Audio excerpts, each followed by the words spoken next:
Tisztelt elnök úr, tisztelt képviselőtársaim, tisztelt ház! Első szavunk ma is a részvété. Ezúton is tolmácsolom a magyarok és Magyarország részvétét Franciaországnak és a francia népnek. Együtt érzünk velük, és mellettük állunk a bajban. Tisztelt ház! Az Európai Uniót megtámadták, és mi is veszélyben vagyunk. François Hollande, a francia köztársaság nagyra becsült elnöke szerint, ami történt, az háborús tett. Ha ez így van, márpedig így van, akkor tudnunk kell, hogy nem csak Franciaország és a francia nép áll háborúban. Franciaország az Európai Unió tagja. Innen nézve Párizsban az Európai Uniót támadták meg. Tagjai vagyunk, tehát ez a mi ügyünk is. Ami péntek éjszaka történt, az megtörténhet más helyeken is Európa szerte. Mi sem vagyunk biztonságban. Itt az idő, hogy az Európai Unió vezető politikusai is ráébredjenek, és megértsék, hogy mi a tét. Tegyük fel az egyszerű kérdést. Mi az emberségesebb? Ezidáig mi magyarok azon voltunk, hogy lezárjuk a határt a Közel-Keletről és az Afrika felől érkező áradat előtt. Meg is kaptuk a magunkét, hogy ez nem emberséges. De itt van előttünk a kérdés, mi az emberségesebb? Lezárni a határokat az illegális határsértők előtt, vagy ártatlan európai polgárok életét kockára tenni? Az élethez való jog minden más jogot megelőz. Mint ahogy az önvédelem joga is erősebb minden másnál. Semmiféle ideológia vagy gazdasági érdek miatt nem tehetjük ki életveszélynek az európai polgárokat. Akárhogy is azt látjuk, hogy az Unió sodródik. Gyenge, bizonytalan és bénult. Tanácskozás és konferencia van rogyásig, de megoldások nincsenek. Ideológiák hálójában vergődünk, ahelyett, hogy a józan ész és saját kulturális hagyományaink alapján cselekednénk. Számos európai ország vezetője a mai napig azon agyal, hogy miképp oldják meg a bevándorlók tömegeinek beszállítását és befogadását, ahelyett, hogy közösen gyakorlati lépéseket tennénk végre az áradat megállítására. Brüsszelben még mindig azt állítják, hogy a bevándorlás jó dolog. Miközben napról napra újabb bizonyítékokat kapunk arról, hogy a bevándorlás rossz dolog. Nem win-win, vagyis kölcsönös nyertes, hanem lose-lose, kölcsönös vesztes ez a helyzet. Tisztelt ház, mi úgy érezzük, hogy Európa léte a tét.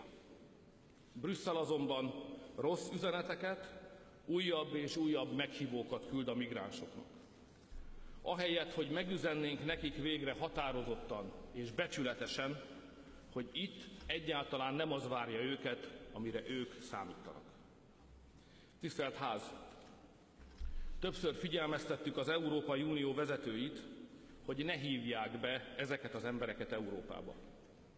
Mindenki, aki józan ésszel végig gondolta a korlátlan népvándorlás lehetséges következményeit, tisztában lehetett azzal, milyen veszélyeket rejt magában a határainkon illegálisan, ellenőrizetlenül beáramló tömeg. Az európai és az amerikai biztonsági szakemberek, titkosszolgálati hírszerzési főnökök, rendőri vezetők folyamatosan figyelmeztették Európát a terrorveszély növekedésére. Minden politikus, Európa összes vezetője tudott a veszélyről. A görögök pedig már régen megmondták, még a nyár elején, egyáltalán nem zárható ki dzsihadisták érkezése a migráns tömeggel. A józan ész talajáról szemlélve egyértelmű volt, egész egyszerűen nem szabad tömegeket ellenőrizetlenül beengedni. Olyan emberek százezreit, akikről nem tudjuk pontosan honnan jönnek, nem tudjuk, hogy kicsodák, és nem tudjuk, hogy mit akarnak. Ráadásul, tisztelt Ház, olyan területekről, ahol az európai államok éppen katonai akciókat hajtanak végre. Ilyen még soha nem fordult elő. Olyan területekről engedünk be, sőt, szállítunk be ellenőrizetlenül százezreket, amelyekkel az Európai Unió hadban áll. Bebizonyosodott, hogy a terroristák tudatosan és jól szervezetten arra használják fel a népvándorlást, hogy elvegyüljenek az otthonukat a jobb élet reményében elhagyó emberek tömegében. Nem gondoljuk azt, hogy mindenki, aki onnan jön, terrorista. De nem tudjuk, senki sem tudja megmondani, hogy hány terrorista érkezett a migránsok között eddig. Hányan vannak már itt, és hányan érkeznek még nap mint nap. Terroristából egy is sok. Belegondolni is rossz, hogy hazánk területén hány terrorista mehetett át. Ideje ennek véget vetni egész Európában. Tisztelt képviselőtársaim! Minden józanul gondolkodó ember számára világos, hogy Európa nem bír el ennyi embert. Mindannyian tudjuk, hogy az európai gazdaság nem tud megbirkózni ekkora teherrel. De a pénzügyi és gazdasági realitásokon túl a népvándorlás 3 olyan súlyos veszélyt jelent, ami külön-külön is kellő indok az ember áradat visszaszorítására. Először is péntek éjjel megtapasztalhattuk, hogy a népvándorlás hatványozottan növekvő terrorveszélyt jelent, sőt, ma már nem terrorveszélyről, hanem tényről, vagyis valóságos terrorról van szó. Másodszor a népvándorlás növeli a bűnözés veszélyét.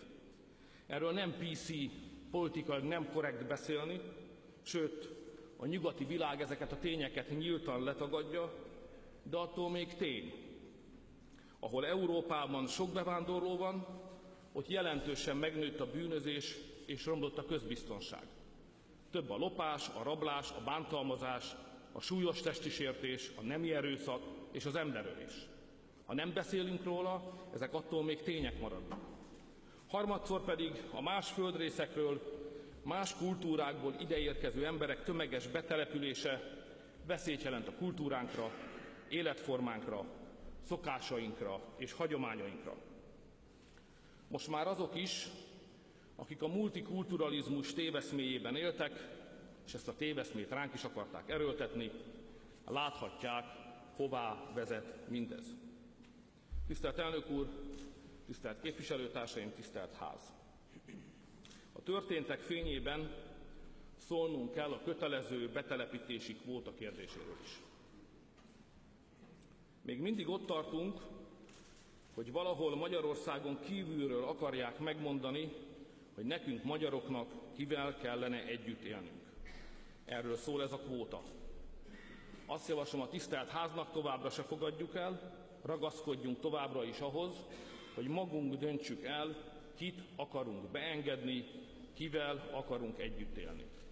A kötelező betelepítési kvóta egész egyszerűen nem Európa. Éles ellentétben áll az európai szellemmel. Értelmetlen, mert nem megoldja, hanem súlyosbítja a válságot. Jól látható, hogy a kötelező betelepítési kvóta nem távol tartja, inkább meghívót jelent a migránsok számára. A nyomás nem csökkenti, hanem növeli. És az európai országok a gyorsan növekvő nyomás miatt vissza fogják állítani az unión belüli határaikat. Ha ez így megy tovább, ez csak idő kérdése, és ez a schengeni rendszer és a szabad mozgás végét jelenteni. A kötelező kvóta, tisztelt képviselőtársaim, jogtalan is, mivel az európai vezetőknek nincs hatásköre ebben a kérdésben ilyen döntést hozni. Nincs jogkörük rákényszeríteni egy tagállamra sem a menekültek, illetve a bevándorlás ügyében olyan intézkedést, amit az illető ország nem akar. A terrortámadás fényében most már Brüsszel végképp nem vitathatja el, hogy a tagállamoknak joguk van megvédeni magukat. Ugyanis a kötelező betelepítési kvóta azért veszélyes, mert szétterítené a terrorizmust Európában. Tisztelt Ház, tisztelt elnök úr! A tények és a tragikus események azt mutatják, hogy új Európa politikára van szükség. Nem elég toldozni, foldozni, javítgatni a régit. Azt javaslom, toljuk félre a dogmákat, felejtsük el a politikai korrektséget, beszéljünk egyenesen és nyíltan. Azt javaslom, térjünk vissza az ideológiák világából a józan észhez, és 4 magától értetődő parancsolat alapján gondoljuk újra az európai politikát. Először is meg kell védenünk az Európai Unió külső határait, mert a biztonság a határok védelmével kezdődik. Másodszor meg kell védenünk a kultúránkat, mert Európa lényege szellemi és kulturális identitása. Harmadszor meg kell védenünk a gazdasági érdekeinket, mert nekünk, európaiaknak a világgazdaság centrumában kell maradnunk. És negyedszer meg kell adni az embereknek azt a jogot, hogy befolyásolhassák az európai döntéseket, mert az uniónak demokratikus alapokon kell állnia. Tisztelt képviselőtársaim, az európai polgárok nem akarták, hogy idegenek százezrei ellenőrizetlenül, határainkon illegálisan átlépve lerohanják országainkat. Ilyen politikára soha, sehol, senkinek nem adtak se megbízást, se engedélyt. Az emberek biztonságban akarnak élni, és élvezni akarják az unió előnyeit. És nekünk, parlamenti képviselőknek és kormányzatoknak szerte Európában az a dolgunk, hogy meghalljuk az emberek hangját. Köszönöm megtisztelő figyelmüket.